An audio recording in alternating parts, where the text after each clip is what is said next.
Salam əziz dostlar. Bugün allergik konjüktivit barədə sizlə danışmaq istərdim.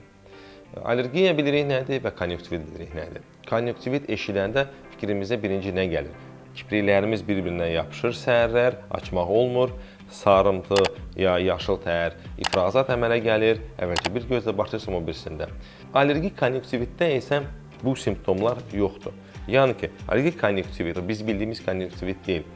Burada irinli ifrazat olmur. Allergiya özü nədir? Biz bilirik ki, bu xəstəlik də deyil. Allergiya bizim bədənimizdə immun sistem var.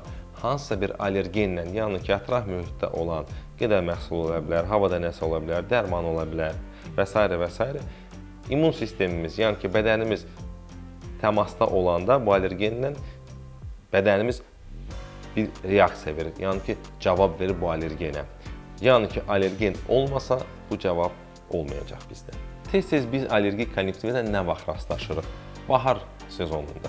Baharda biz bilirik ki, çoxlu çiçəklər başlayır çiçəkləməyə, toz əmələ gəlir və bu tozlar gözümüzə düşəndə, nəfəsimizə düşəndə başlayır qıcıqlanma, yaşarma, işığa baxmaq çox çətin olur, günəşli havada gəzmək çətin olur. Əlbəttə ki, gözümüz qaşınır, elə olur ki, göz ətrafı dəri də başlayır qaşınmağa, qızarır və 60% insanlarda kimdə ki, allergik konjüktivit var, bunlarda rinit simptomları da var. Yəni ki, dediyim kimi, nəfəs sistemində də başlayır qıcıqlanma, yüngülvarı öskürək, belə simptomlar əmələ gəlir.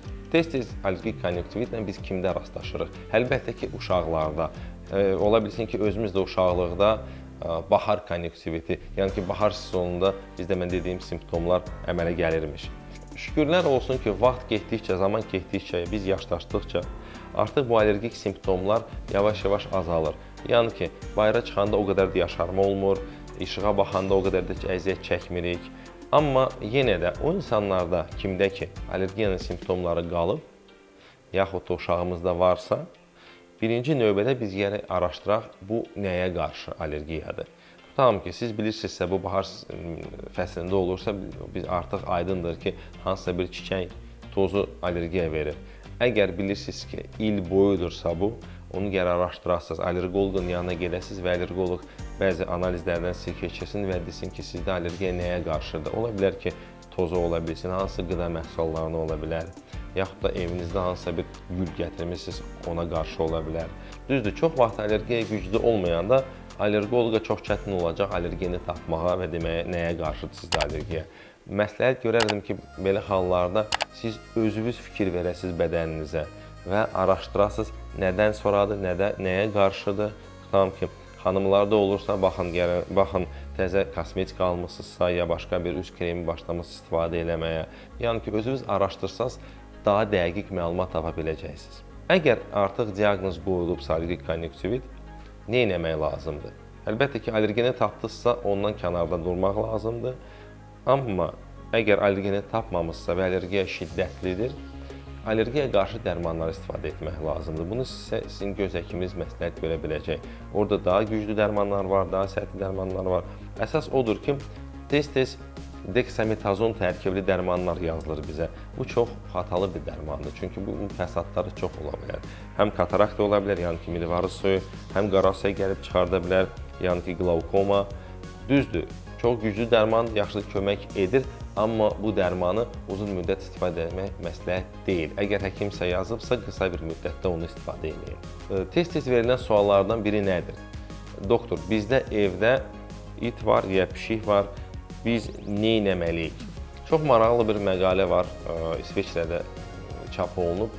Deməli, əgər uşaq 2-3 yaşa qədər evdə pişiklə ya itlə təmasda olubsa ya birlikdə yaşayırlarsa, onda bu insanlarda 2 dəfə daha az allergiya böyüyəndə əmələ gələ bilir.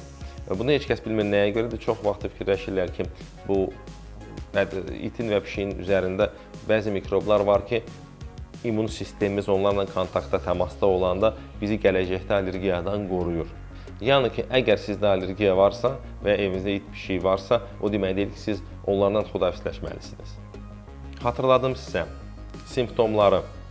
allergik konjuktivitdə yaşarma, işığa baxma çətinlik olur, qızarma olur, göz ətrafı qızarır ya da gözün özü qızarır, qaşınma olur. Ola bilsin ki, ancaq gözdə ya da göz ətrafında dəridə olsun. 60% insanlarda gözdən başqa nəfəs sistemində də olur, biz dediyimiz rinit, yəni ki, orada da qaşınma olur, yüngül öskürək ola bilər, faringit olanda. Bunlar hamısı allergiyanın simptomlarıdır. Əgər varsa həkimə müraciət edin, sizə kömək etsin. Bugünə bu qədər. Çox sağ olun.